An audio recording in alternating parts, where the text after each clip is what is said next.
Hello, viewers, and welcome to our very first episode of our podcast, Entrepreneurs Corner. Here we'll be discussing businesses, what you need to know, and how you should start a business properly.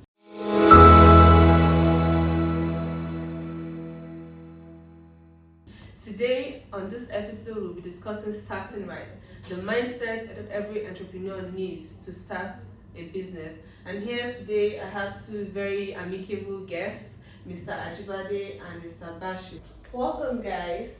So, I'm going to be asking us a series of questions so we can discuss. And my first question is going to be, what does having an entrepreneurial mindset mean to you, especially in the business of today? All right, thank you, Christy, for having us around. Thank you, sir. It is important for everyone to have that mindset of becoming an entrepreneur. You agree with me that at a point in your life, you will not want to earn a salary again. You want a situation where you are also paying people salary. You want a situation where you have a business you can call your own. You have a dream of what you can actually do to also become successful. So, having that mindset starts with becoming an entrepreneur, with trying to start a business of your own. Thank you very much for that. Mr. Bashi, what about you? What do you think? All right, thank you, Christy, for having me. So let me add to what my colleague just said. So having an entrepreneurship mindset also means having the ability to see opportunities where others see obstacles. So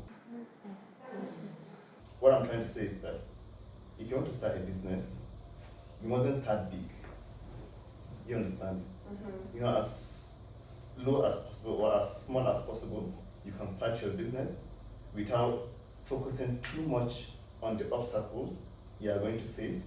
So as time goes on, or eventually you see that okay, you start learning on the job, or when you start doing your business, you start learning the challenges and overcoming them, like, you know, as time goes on. Yes.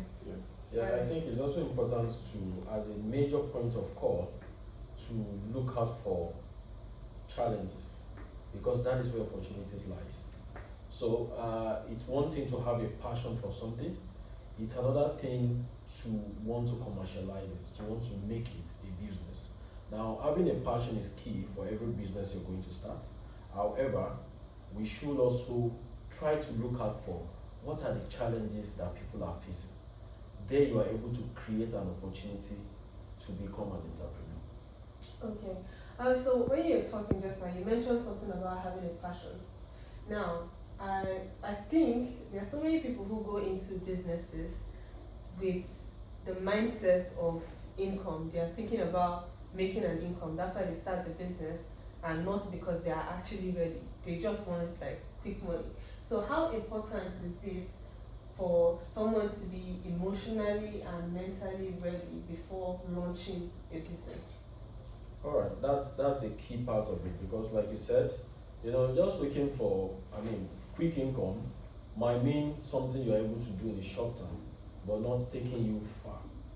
Now that passion is what takes you ahead of every other person that has that mindset of just getting the money quickly. So imagine a situation where you look or you see an opportunity, you quickly grab it, and then you're able to make a few amounts of thousands, hundreds of thousands, or millions from it, and then that is it. You're not doing anything to move forward from that phase. What usually happens is, if that passion was not there, if it was just an opportunity for you to just get a little amount of money and move on with your life, that will not become that big business that you'll be thinking of. But that passion is what drives you. You always think around, how do I make this work in the long term? How do I expand this? How do I scale up? How do I get more resources from this? And that's where passion comes in.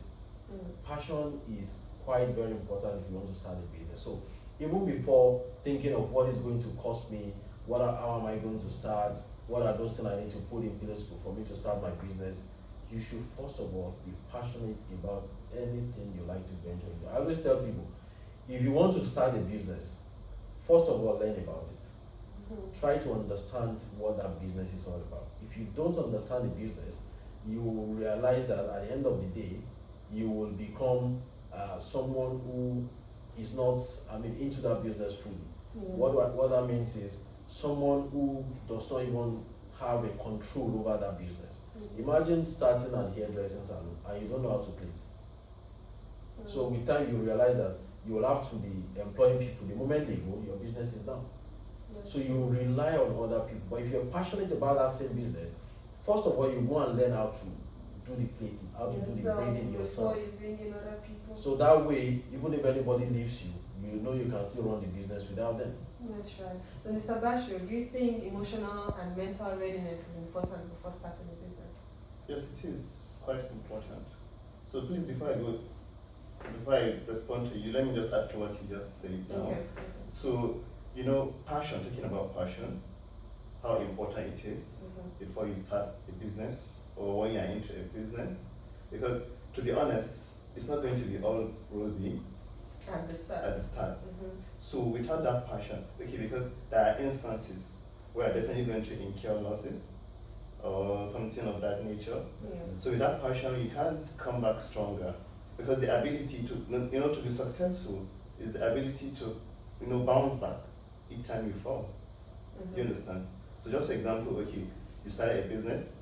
In the beginning, you started making huge amount of money, but eventually, one way or the other, one reason or the other, it drops down. Thank you. So some people will just pack up and go home, and that will be it for them. But if you have passion for it, you definitely think of ways to bounce back stronger and continue your business. Thank you very much for that.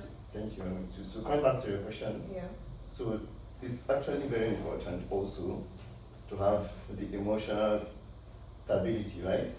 To venture into a business, because it all boils down to your strength emotionally, because of the challenges you are definitely going to, face. So you should not be the type that can easily cry when things are not going well. It's even okay to cry, but after crying, come back again and continue. So you cannot tell me that even the successful business people don't experience issues.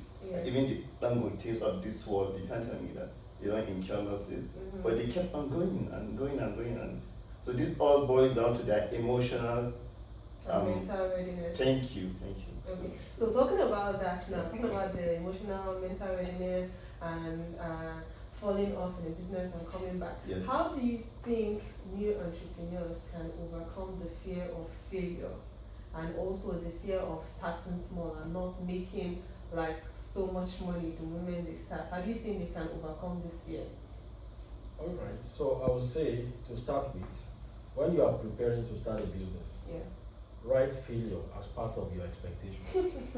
So we should also expecting failure. You should expect it, because whatever it is that you are conceptualizing on your mind, it is not everything that goes out there to become what you think it is. So what that means is, you might think this is very good, this idea is so fantastic, you put in your effort, you get it done, and it gets to the market and they say, wow, this is not what we need something else. So you should put failure, and the good thing with failure is it prepares you for the next phase. So just carry a sticker and write it down, put it in front of your business door. I'm expecting when I go to, for example, you're selling something that can be resold in a supermarket. One of the reasons why many people don't start businesses is they will produce something very nice, take it to a supermarket, for example. They get there and the supermarket say, no, we don't sell this type of things. Imagine if you go to 10 and only one accepted your product. You will feel demoralized. I'm telling you. So that could possibly mean a failure, but it's not a failure. What you need to look at is, how do I package this thing to meet the standard of these people? What exactly are they looking at? Because if you find out that's your product that they are saying no to, that same product is in their store. So it's just for you to look at, okay, what are the standards of the one they are currently selling? How do I move mine to that same standard or something even beyond what they currently have? How do I package myself to ensure that they accept me as a business? So those are the things. So the moment you go there and they reject you, or you try to pitch your product to someone and they reject you, it's also important for you to find out why they are not interested in this service or in this product. So that means That will give packaging you is very important. It is. We're going to get to that point, but then right now we're trying to look at what are your expectations. One of it is failure. Expect it will definitely come. People will reject your product. People will reject your service. Yeah. So you should plan ahead. So when I give someone the information about I tell you about my product, pitch my product to you, and you're not interested in it, I would like to also know what are those things or what are the challenges you feel you encounter. Why don't you want this product? Because if another thing you have to consider is whatever product you are bringing out as an entrepreneur, ensure it's solving a problem. Okay. If it's not solving a problem, then I'm not sure that there's no need for your product. Exactly. So identify, let your prospective customer know the problem this particular product is trying to solve. Now, if you are able to, have that conversation with your prospective customer, letting them know what problem this product is trying to solve, and they agree with you that yes, it's going to solve this problem, and they are still not buying, what you should find out is, what do you think we should do better to meet up with your expectation? That way, you are learning. So you're not just being rejected, but you've learned something from your prospective customer who have turned you down. Yeah. That way, you go back, prepare better, and come up with something better for them. Okay. Yeah, so you mentioned something about learning, going back, learning, and coming back to prepare something better for your prospective customers. So what role do you think continuous learning and personal development, what role do you think it plays in growing a successful business version? Alright, thank you for that. So let me give you a story, okay? Yeah. So I have a lady that I know that she's into like selling materials like shirts, trousers, and even food material. So during that COVID period, so she, because of the lockdown and stuff, so you have to stay at home and shops were closed, everything. So no market outside. Thank you. So what she did was that, she started posting. Initially she didn't even have she's not really tech savvy. Yeah. She didn't even have this social media account or any of these Instagram or all. But with the challenges that the COVID brought, so she decided to open an Instagram account. Do you understand? So she started, advertising her product, the shirts, the trousers, and everything via Instagram. So eventually, people started following her and patronizing her. So she had to learn to use Thank Instagram. you. Like this, how do I put this? Like creativity, being creative. Yeah. Right? If one door closes, try and find the one that opens or the one that you can open yourself. So with that Instagram post that she was doing, she was able to gain more customers. So what I want to tell you that in the long run, or to cut the story short, so after the whole COVID thing, I can tell you that she now has more customers than she used to have before COVID. Yeah. So now she's able to, sell her shirts and her materials across cities, not just in one city. So that's what So always, as a new business owner, you have to always be open to new paths. Thank you. So just one part to explore all the options available. Yes. That's what the story is. Another thing I would like to add to that is, as an entrepreneur, it's good to actually start with a single product, but you should always think ahead of how do I get complementary products to what I'm currently selling. The truth is, you likely not be very, very successful if you rely on a single product. Now imagine if you're selling a product and maybe you're not able to get it supplied or your production fails or anything happened and that product stops. What it means is your business is stopping. But imagine if you have a product running, you've nurtured it over time, it has grown to some extent. Your next line of thought should be, how do I get another product to add to this? It becomes another line of product for me, and so on like that. So you try as much as possible to create an avenue, learn more from your customers what are those things that they need, what are their requests. You try to add whatever it is that complement what you're currently selling to add up to your initial product such that you have more product lines. And from time to time you try to improve on the existing ones as well. Don't let it be stagnant. So all this boils down to learning, all this boils down to getting customer feedback, all this boils down to improving on yourself as an entrepreneur. You have to learn, you have to, go for classes and ensure that you have people that advises you, get your customer feedbacks. These are the things that help you improve on your product and also bring you forth other products. So continuously going back to the marketing, your research, your market analysis of what is trending, what is needed now in the market helps you a lot as a new business owner. That's quite important. Thank you so much for those contributions. So finally, I'm going to ask, so as a new business owner, as a new entrepreneur, there are chances that you would make so many mistakes when you are just starting up in the business. So what are common mistakes that new entrepreneurs make when they are starting up a business, and how do you think they can fix that? Alright, thank you for that. So, I think, unrealistic expectations in the beginning. So you think that, okay, if I start this business, I'm going to become a millionaire. 5 million naira immediately.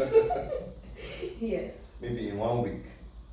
You understand? Yeah. And, lack of knowledge, or let me say proper market survey before you went into what you want to start. See, for example, now, people are selling, shawarma now. Yeah. Shawarma is bringing in money, people that are selling shawarma are making money. You just jump into shawarma without, identifying your target audience, and that business is definitely going to fail. Because you produce the shawarma and you don't get patronage much, just so to speak. So you need to make your proper survey, understand your audience, understand even the how do I even put it, your locality, where you're going to situate the business. Are there people passing here around this area? What is the traction or the traffic of people that are around here? Yes. Where you want to start the business. So you need to do that, and don't always put too much expectation. Yeah. Like my colleague said in the beginning, you have to put failure as part of your plan, so that when it happens, you'll not be shocked. Yeah. You just try to find a way around it and bounce back. So I'm sure you definitely have something to say. Of course. So I always tell people, if you're going to start a business, first of all, look for a challenge. Look for problems. I would say, for example, if I use charcoal to cook, for example, and I have to travel or I have to move from my house to 10-15 houses away before I could get a charcoal to buy, that is an opportunity. Because what it means is every houses around you that uses the same type of charcoal for cooking, they have to move to that extent as well before they are able to get it. So that is a need that needs to be filled around your locality. And this is how entrepreneurs start businesses. You look for a problem and try to solve it. You look for a challenge, something that is difficult for people to get around you, trying to bring it around. You look for a loophole in a particular service. It might even be an existing service that is functional, but you see a loophole there. Try to improve on it and bring it on. People will get because those challenges that you are facing with that product that you feel this is not good enough and this is what can be done to make it better. If you make it better, some other people are thinking in the same direction. That's true. Yeah. So if you make it better, they will come to you. If there is something you find difficult to get within your vicinity, and it's very difficult for you to get this thing, there are other people facing the same challenge as you. So bring it around, people will buy. So these are how you identify opportunities. It abounds. There are so many things around us that if you sit down, maybe on your weekend, you don't like doing your laundry yourself, and before you get your laundry, you have to drive out of your estate to start a laundry in your estate. That is how businesses are born. They are born out of challenges. You see a need, you feel it. Find a need and you feel it. The moment you are able to find that need and it's filled, You have a business. So the next thing will be, how do I make it better? How do I become better? Or how do I have a better, customer experience than people that are already in the industry? You also have to study them. You also have to see what they are doing. How do I improve on what they are currently doing? How do I make it better? Those are the things you're going to be looking for. For you to start a business. It's also very important for you to plan. Yeah. So I've identified a need that I need to fill as an entrepreneur. I need to sit down and plan properly. Now, as a new entrepreneur, it might be difficult for you to get everything right. That is where mentorship comes to play. We usually advise that if you're going to start a business, don't conceptualize everything on your head, think everything on your head, and then go into the business directly. Talk to people. Know it all. Talk to your friends. Talk to your colleagues. Talk to your parents. In fact, talk to your possible customers, your prospective customers, those people that you feel, this guy should buy from me. Yeah. Go and meet him and tell him, oh, I have this product and this is what I've done to you. This is it. Will you be interested? You don't have it ready, but try to do that survey and find out how many people are interested. Say for example, I just create maybe an ad and put it on my WhatsApp, and I say, you need this, chat me up, and you don't see anybody chat you up for like 24 hours, there is a problem. Do you understand? So that means the need is not there. The need is not there. So it's also very important for you to plan these things. If I do that survey and I get like 10 people say, I need it, send it, how do I pay? You have a business already. Even if it's not up to 10 people, there are people that you will envisage they will need it. For example, if you have maybe snacks and you feel, all these people in my estate, their children, they go to school every day, they give them snacks, I can sell to them. And show it to them, none of them is buying. That tells you that these guys are not interested in what you're selling. So what you can do better is a need that could possibly be filled by what you're doing. You need to understand what exactly do they want. Yeah. You need to find out what are their tastes, what is it that will make them want to buy from you. Yeah, I think that also contributes to continuous learning. Exactly. You checking the market analysis. And so before you start your business, you need to do all of that. Yeah. Even with doing all of this, we still expect that there will be issues. And those issues, you document them. Ensure that you have, information on how you did it, what happened, and why you felt you failed, and what you can do to make it better. So those are the things you should plan. You should have in place before even starting your business at all. If you don't have it in place, you're probably bound for failure. So mentorship is one thing I usually encourage people to do. If anyone wants to start a business, it's something I do on a personal note. I will sit down with you, identify the loopholes of how this business is going to fail. When we analyze it together, then we'll find solutions to if this is an area that you're going to fail on, what is the solution? How do you fill it in before you even start a business? So that failure will not be so obvious. Even if it's going to still fail, you will still have some respite, a little bit to ensure that you keep going. So mentorship is one thing that entrepreneurs should look out for. Look for these people that are already growing in business, not necessarily in your line of business, but someone who has done business before, who is already doing business, or who is successful business person. Go to them, talk to them about what you want to start. They will encourage you, especially if you are not their competitor. Or if you are, you might not be able to vouch for you. Yes, so that way you are able to learn. They give you tips, they encourage you. Some of them can even fund it for you if you're if it's a good business case that they can actually work with. So these are the things that entrepreneurs should look out for, should prepare for before starting a business. Thank you so much, my wonderful guests. Thank you so much for all your contributions. And to my viewers, I hope you've been able to learn something from today's episode. Thank you so much for staying with us, and we'll see you in our next episode. I just need to play it's very short game. I know I didn't inform you guys of this part, but we're going to play a very short game where it's going to be a this or that. So you just tell me which you prefer. So the first one is going to be, let me start light. So tea or coffee? Tea. Coffee. Okay. Yes. Coffee, you like it strong. You like to start your day pretty light. Yes. Okay, so the next one is going to be business related now. So would you like a physical store or an online store? I'll go for online store. I don't want to be in Yeah. I'll go Online store store. according to our name from Spain. Okay, so okay, next is a unisex salon, or let's say you want to open a business, a unisex salon or a single, like male or female salon. I'll go for single.